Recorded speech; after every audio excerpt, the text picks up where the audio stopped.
दुर्गा सप्तशती प्रथमो अध्याय। मेघा ऋषि का राजा सूरत और समाधि को भगवती की महिमा बताते हुए मधुकैटभ वध का प्रसंग सुनाया गया है। मार्कंडेय जी बोले, सूर्य के पुत्र शारुनिक जो 8वें मनु कहे जाते हैं, उनकी उत्पत्ति कथा विस्तार पूर्वक कहता हूँ, सुनो। सूर्य कुमार महाभाग शारुनिक भगवती महामाया के अनुग्रह से जिस प्रकार मनवंतर के स्वामी हुए, वही प्रसंग सुनाता हूँ।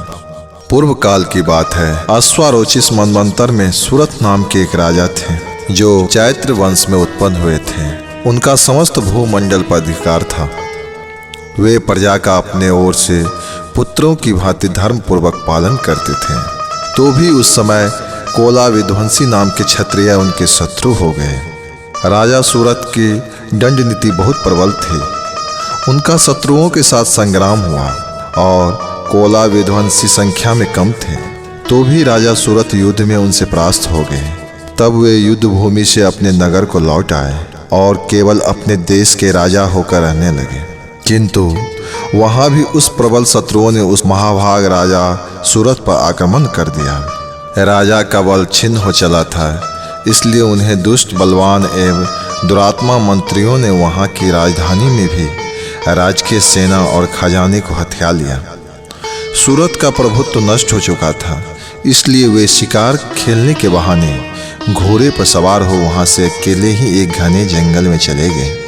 वहां उन्होंने विप्रवर मेघा मुनि का आश्रम देखा, जहां कितने ही हिंसक जीव परम शांत भाव से रहते थे।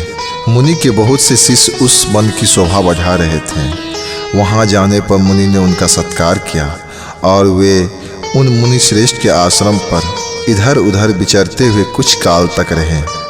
फिर ममता से आकृष्ट चित्त होकर वहां इस प्रकार चिंता करने लगे, पूर्व काल में मेरे पूर्वजों ने जिसका पालन किया था, वही नगर आज मुझसे रहित है।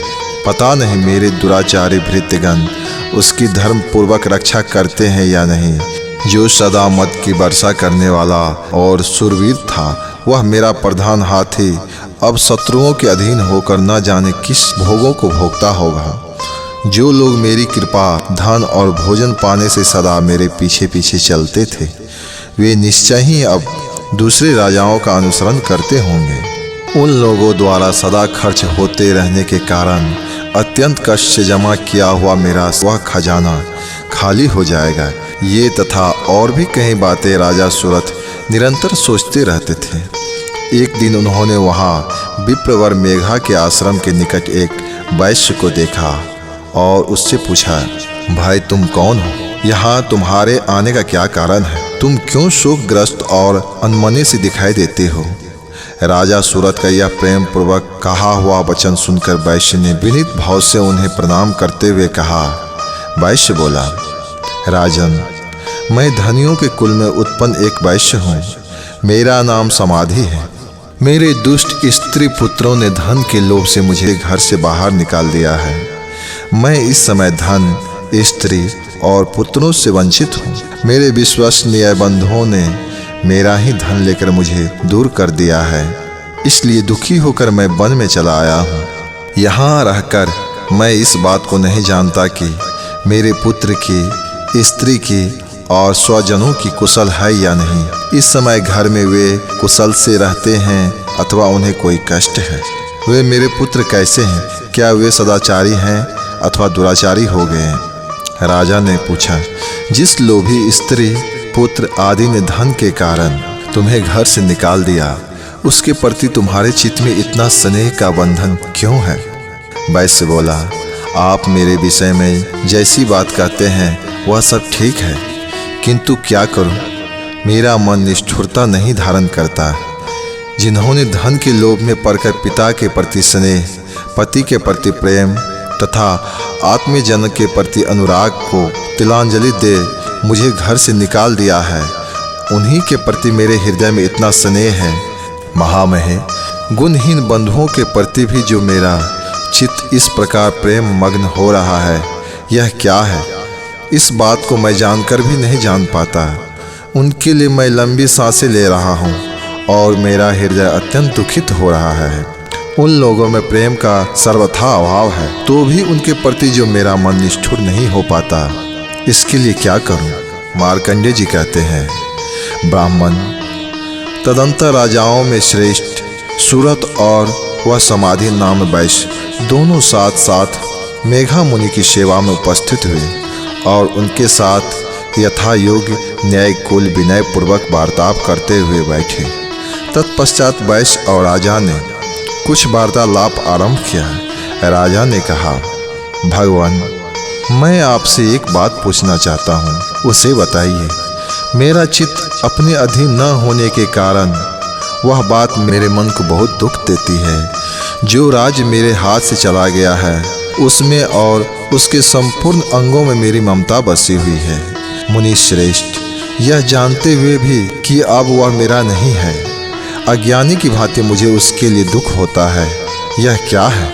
इधर यह वैश्य भी घर से अपमानित होकर आया है, इसके पुत्र स्त्री और भृतज्ञों ने इसे छोड़ दिया है, स्वजनों ने भी इसका परित्याग कर दिया है, तो भी यह उसके प्रति अत्यंत हृदय स्नेह रखता है। इस प्रकार हम दोनों ही बहुत दुखी हैं। हे महाभाग, हम दोनों समझदार हैं, तो भी हमसे जो मोह पैदा हुआ है यह क्या है? विवेक शून्य पुरुष की भांति मुझ में और इसमें भी यह मूढ़ता प्रत्यक्ष दिखाई देती है। ऋषि बोले, हे महाभाग, विषय मार्ग का ज्ञान सब जीवों का है।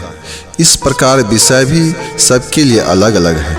कुछ प्राणी दिन में नहीं दिखते और दूसरे रात में नहीं दिखते, तथा कुछ जीव ऐसे भी हैं जो दिन और रात दोनों में बराबर ही दिखते हैं। यह ठीक है कि मनुष्य समझदार होते हैं, किंतु केवल वे ही ऐसा नहीं है। पशु, पक्षी, मृग आदि सभी प्राणी समझदार होते हैं। मनुष्यों की समझ भी वैसी ही होती है जैसे उस मृग और पंछियों की होती है, तथा जैसी मनुष्यों की होती है वैसी ही उन मृग पंछी आदि की भी होती है। और अन्य बातें भी प्रायः दोनों में समान होते हैं। समझ होने पर भी पंछियों को तो देखो, ये स्वयं भूख से पीड़ित होते हुए भी मोहवश बच्चों की चोंच में कितने चाव से अन्न के दाने डाल रहे हैं। हे नरश्रेष्ठ, क्या तुम नहीं देखते कि ये मनुष्य समझदार होते हुए भी लोभवश अपने किए हुए उपकार का बदला पाने के लिए पुत्र की अभिलाषा करते हैं, और उन सब में समझदारी की कमी नहीं है। तथापि वे संसार की स्थिति बनाए रखने वाले भगवती महामाया के प्रभाव द्वारा ममतामय भंवर से युक्त मोह के गहरे गर्त में गिराए गए हैं। इसलिए इसमें आश्चर्य नहीं करना चाहिए। जगदीश्वर भगवान विष्णु की योग निंद्रा रूपा जो भगवती महामाया है, उन्हीं से यह जगत मोहिनी हो रहा है। वे भगवती महामाया देवी ज्ञानियों के भी चित्त को बलपूर्वक खींचकर मोह में डाल देती है। वे ही इस संपूर्ण चराचर जगत की सृष्टि करती है, तथा वे ही प्रसन्न होने पर मनुष्यों को मुक्ति के लिए वरदान देती है। वे ही पराविद्या, संसार बंधन और मोक्ष की हेतु सनातन देवी तथा संपूर्ण ईश्वरों की अधीश्वरी है। राजा ने पूछा, भगवान, जिन्हें आप महामाया कहते हैं वे देवी कौन हैं? हे ब्राह्मण, उनके चरित्र कौन कौन से हैं? हे महामुनि, उन देवी का प्रभाव जो है वो मैं आपके मुख से सुनना चाहता हूँ। ऋषि बोले, राजन, वास्तव में तो वे देवी नित्य स्वरूपा ही हैं। संपूर्ण जगत उन्हीं का रूप है तथा उन्हें समस्त विश्वों को प्राप्त कर रखा है। तथापि उनका प्रकट अनेक प्रकार से होता है, वह मुझसे सुनो। वे नित्य अजन्मा है, तथापि वह देवताओं का कार्य सिद्ध करने के लिए प्रकट होती हैं। उस समय लोक में उत्पन्न हुई कहलाती हैं। कल्प के अंत में जब प्रभु श्री विष्णु शेषनाग के सया बिछाकर योग निंद्रा का आश्रय लेकर सो रहे थे, उसी समय उनके कानों के मैलों द्वारा दो भयंकर असुर उत्पन्न हुए, जो मधु और कैटभ के नाम से विख्यात थे। वे दोनों ब्रह्मा जी का वध करने को तैयार हो गए।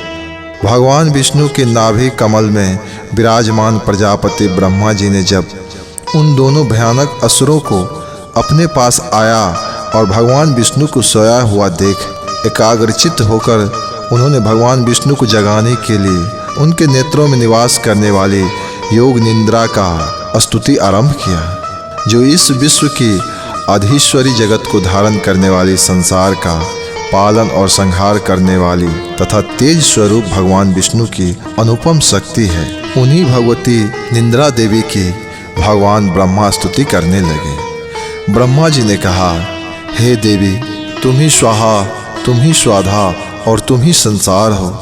स्वर भी तुम्हारे ही स्वरूप है, तुम ही जीवन दायिनी सुधा हो। हे देवी, तुम ही संध्या, सावित्री तथा परम जननी हो। हे माँ, तुम ही इस विश्व ब्रह्मांडों को धारण करती हो। तुमसे ही इस जगत की सृष्टि होती है, तुम ही से इसका पालन होता है और सदा तुम ही कल्प के अंत में सबको अपना ग्रास बना लेती हो। जगन्मयी देवी, इस जगत की उत्पत्ति के समय तुम सृष्टि रूपा हो, पालन काल में स्थिति रूपा हो तथा कल्पांत के समय संहार रूप धारण करने वाली हो। तुम ही महाविद्या, महामाया, महामेघा, महास्मृति, महामोहरूपा, महादेवी और महासुरी हो। तुम ही तीनों गुणों को उत्पन्न करने वाले सबकी प्रकृति हो। भयंकर कालरात्रि, महारात्रि और मोहरात्रि भी तुम ही हो। तुम ही श्री, तुम ही ईश्वरी, तुम ही हिरिंग और तुम ही बोध रूपा बुद्धि हो। लज्जा, पुष्टि, तुष्टि, शक्ति और क्षमा भी तुम ही हो। तुम अखंड धारणी, शूल धारणी, घोर रूपा तथा गदा, चक्र, शंख और धनुष धारण करने वाली हो। बाण, भुसुंडी और परित ये भी तुम्हारे अस्त्र हैं। तुम सौम्य और सौम्यतर हो। इतना ही नहीं, जितने भी सौम्य एवं सुंदर पदार्थ हैं उन सब की अपेक्षा तुम अत्यधिक सुंदरी हो।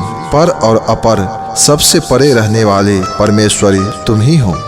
हे सर्वस्वरूपे देवी, कहीं भी सत्य असत्य रूप जो कुछ वस्तुएं हैं और उन सब की जो शक्ति है वह भी तुम ही हो। ऐसी अवस्था में तुम्हारी स्तुति क्या हो सकती है जो इस जगत की सृष्टि, पालन और संहार करते हैं। उन भगवान को भी जब तुमने निंद्रा के अधीन कर दिया है तब तुम्हारी स्तुति करने में यहाँ कौन समर्थ हो सकता है। मुझको, भगवान शंकर को तथा भगवान विष्णु को भी तुमने ही शरीर धारण कराया है, अतः तुम्हारी स्तुति करने की शक्ति किसमें है। हे देवी, तुम तो अपने इस उदार प्रभावों से ही प्रशंसित हो। हे माँ, ये दोनों असुर मधु और कैटभ हैं, इनको मुंह में डाल दो और जगदीश्वर भगवान विष्णु को शीघ्र जगा दो। साथ ही इनके भीतर इन दोनों महान असुरों को मार डालने की बुद्धि प्रदान करो।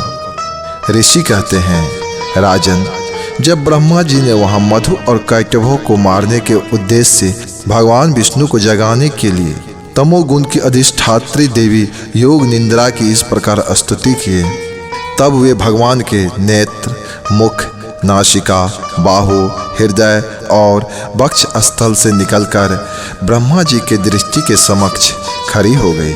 योग निंद्रा से मुक्त होने पर जगत के स्वामी भगवान जनार्दन उस जल में शेष नाग की सैया से जाग उठे। फिर उन्होंने उस दोनों असुरों को देखा।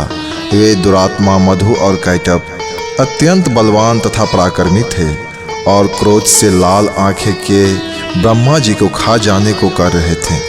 तब भगवान श्री हरि ने उठकर उन दोनों के साथ 5000 वर्ष तक केवल बाहु युद्ध किया। वे दोनों भी अत्यंत बल के कारण उन्मत्त हो रहे थे। इधर महामाया ने भी उन्हें मोह में डाल रखा था, इसलिए वे भगवान विष्णु से कहने लगे, हम तुम्हारी वीरता से संतुष्ट हैं, तुम हम लोग से कोई वर मांगो। श्री भगवान बोले, यदि तुम दोनों मुझ पर प्रसन्न हो तो अब मेरे हाथ से मारे जाओ।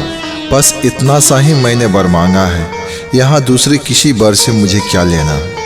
ऋषि कहते हैं, इस प्रकार धोखे में आकर मधु और कैटभ ने जब उन्हें वर दिया तो फिर मधु और कैटभ ने एक शर्त रखा और उन्होंने श्री हरि विष्णु से कहा, जहाँ पृथ्वी जल में डूबी न हो, जहाँ सूखा स्थान हो, वही हमारा वध करो। ऋषि कहते हैं, तब तथास्तु कहकर शंख, चक्र और गदा धारण करने वाले भगवान ने उन दोनों को मस्तक अपनी जांघा पर रखकर चक्र से काट डाले। इस प्रकार ये देवी महामाया ब्रह्मा जी की स्तुति करने पर स्वयं प्रकट हुई थी। अब पुनः तुमसे उनके प्रभाव का और आगे वर्णन करता हूँ।